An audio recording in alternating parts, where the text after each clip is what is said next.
Saudara-saudaraku yang kekasih, selamat malam. Sungguh menjadi sukacita bagi saya bisa kembali menjumpai Bapak Ibu saudara-saudaraku melalui refleksi malam di Rabu malam seperti ini.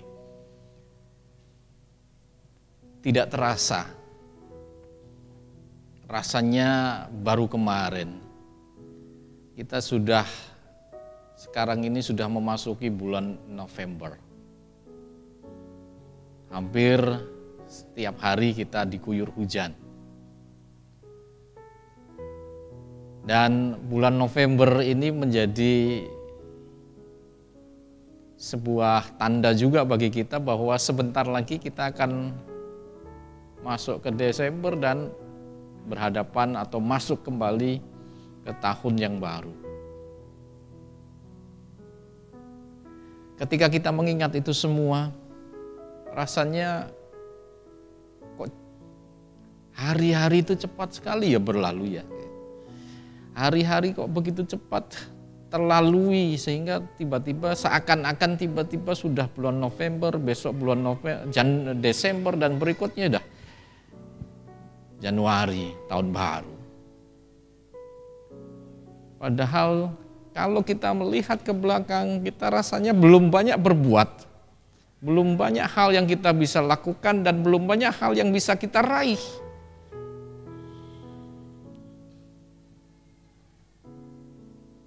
Rasanya waktu kok berlalu begitu saja tanpa meninggalkan suatu keberhasilan atau kesuksesan atau sebuah kepuasan, karena kita sudah bisa melakukan banyak hal yang membuat kita merasa berharga, merasa terberkati. Apalagi ketika kemudian kita melihat agak jauh ke depan, wah sebentar lagi tahun baru. Yang muncul seringkali justru kekhawatiran, ketakutan. Takut akan hari-hari esok yang kalau kemarin begitu banyak sudah pergumulan, begitu sudah berat tantangan dan beban-beban yang harus kita hadapi dan pikul, tahun depan rasanya pasti lebih berat lagi. Tahun depan pasti lebih kompleks lagi persoalannya. Membayangkan itu semua sekali lagi kekhawatiran, ketakutan menggelayuti dan seringkali membuat kita justru kehilangan daya dan keberanian untuk melangkahkan kaki kita menapaki hari-hari yang mungkin masih Tuhan berkatkan kepada kita, berikan kepada kita. Kalau kita bicara tentang khawatir, kita bicara tentang takut, tidak ada satu orang pun yang tidak punya rasa khawatir. Tidak ada satu orang pun yang tidak punya rasa takut. Semua orang pernah mengalami khawatir dan punya rasa takut. Mungkin kekhawatiran dan ketakutannya saja yang berbeda. Mungkin kekhawatiran dan ketakutannya saja yang kemudian nampak atau tidak nampak. Tapi pada prinsipnya, pada dasarnya, semua orang punya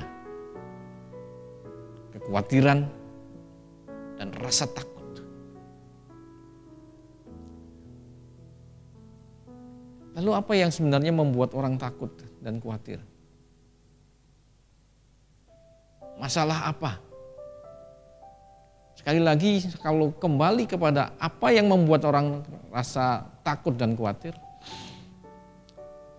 banyak hal, berbeda-beda. Tapi satu hal yang pasti sama, satu hal yang pasti menjadi alasan di situ adalah kekhawatiran dan ketakutan itu hadir karena dia merasa dia tidak mampu, dia tidak bisa. Dia tidak mampu dan tidak bisa membuat segala sesuatu yang dia inginkan terjamin 100% pasti terjadi. Ketidakmampuan itulah yang kemudian melahirkan khawatir. Ketidakberdayaan itulah yang kemudian melahirkan rasa takut. Kita takut dengan banyak hal yang mungkin terjadi dalam hidup kita. Lalu bagaimana orang bisa hidup bahagia kalau dia selalu digelayuti oleh rasa khawatir dan takut? Mungkinkah dia bisa bahagia? Jelas tidak. Karena rasa khawatir dan takut akan menjadi momok, menjadi hantu dalam dirinya yang membuat dia pasti tidak bisa menjalani hari-harinya dengan tenang. Tidak bisa menjalani aktivitasnya dengan damai. Karena selalu ada khawatir, takut yang menggelayut, menghantui dan momok dirinya. Lalu bagaimana? Bagaimana bisa orang kemudian, kalau tadi semua orang punya khawatir, semua orang punya takut, bagaimana orang bisa bahagia? Ternyata kekhawatiran dan ketakutan itu ada terus. Satu hal saja sebenarnya yang sederhana, yang bisa membuat kita memang tetap dalam rasa khawatir, dalam takut, tapi kita bisa bahagia. Kita bisa menikmati hidup ini dalam sejahtera, dalam tenang.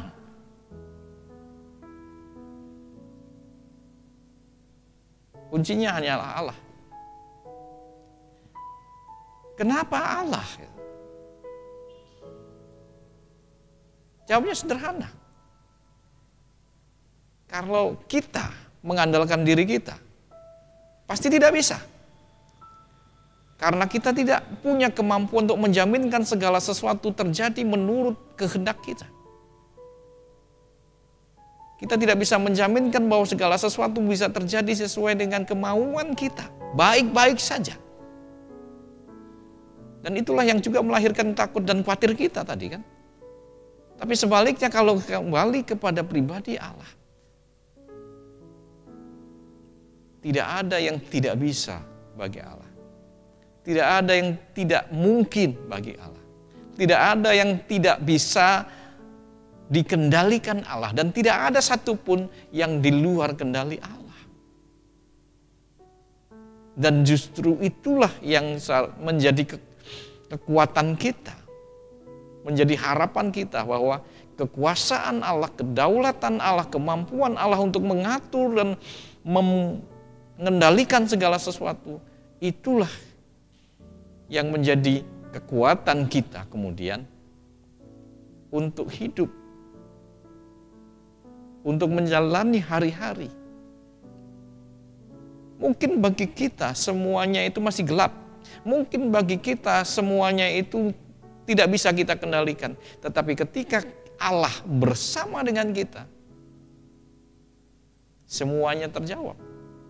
Apa yang tidak bisa kita kendalikan, dikendalikan oleh Allah. Apa yang kita tidak bisa jaminkan, dijaminkan oleh Allah. Dan itulah yang menjawab kekhawatiran dan ketakutan kita. Dalam satu bagian di Injil Matius 10 ayat 29 sampai dengan 31, di sana dikatakan demikian. Bukankah burung pipit dijual 2 ekor seduit? Namun seekor pun daripadanya tidak akan jatuh ke bumi di luar kehendak Bapamu. Dan kamu, rambut kepalamu pun terhitung semuanya. Sebab itu janganlah kamu takut, karena kamu lebih berharga daripada banyak burung pipit. Firman ini jelas menyampaikan kepada kita sebuah penegasan bahwa Allah berkuasa atas segala sesuatu. Bahkan atas sesuatu yang mungkin bagi kita terlalu sulit, tidak bisa kita jangkau dan lakukan. Lihat bagaimana firman itu mengatakan rambut di kepalamu pun terhitung. Tidak ada yang akan gugur di luar kehendak Allah. Jadi semuanya terjadi dalam kendali Allah. Nah, kalau kita kembali kepada hidup kita yang mengharapkan, yang merindukan hidup dalam damai, hidup dalam sukacita, hidup dalam bahagia, maka firman ini jelas menegaskan kepada kita. Datanglah kepada Allah, berharaplah kepada Allah, dan taruhkanlah seluruh hidup dan jalan hidupmu kepada Allah dengan percaya.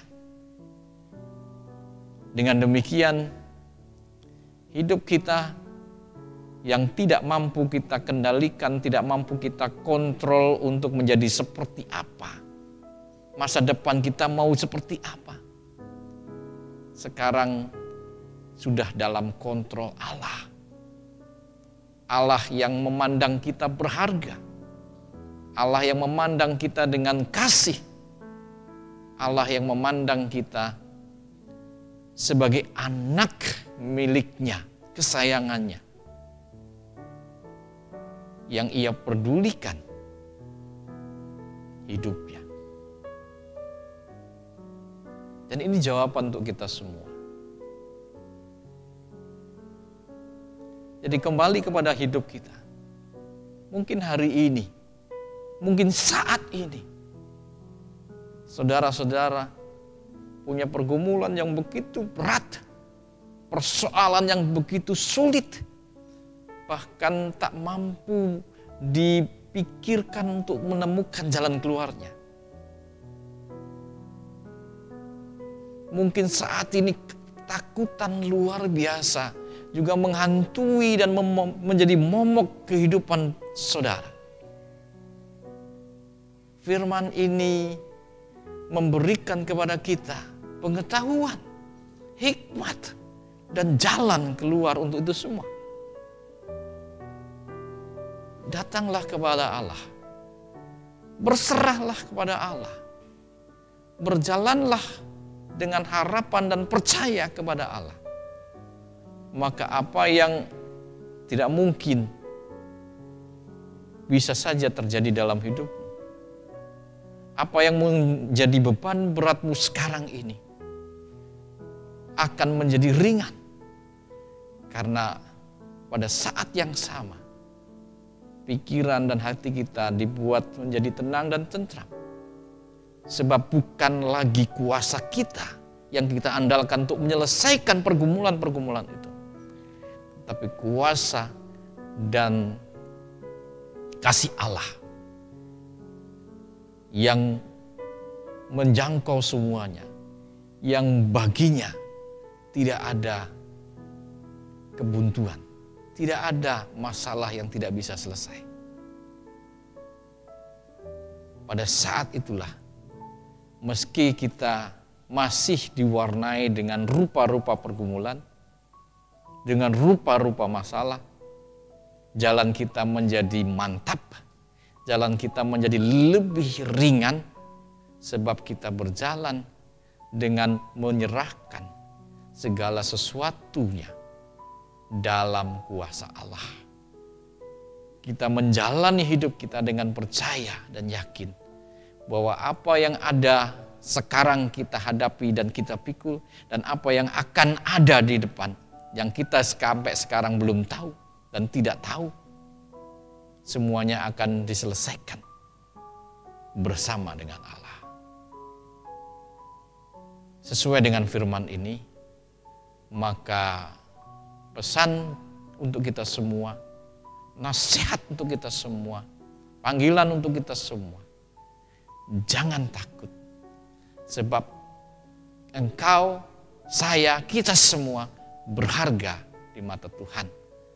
Dan karena begitu berharganya, maka Tuhan akan memberikan yang terbaik dalam hidup kita. Akan memberikan dirinya sendiri menjadi penolong di jalan hidup dan kehidupan kita. Tetap semangat, jangan takut, Tuhan beserta kita. Amin. Sampai jumpa di refleksi yang lain, di kesempatan yang lain. Shalom.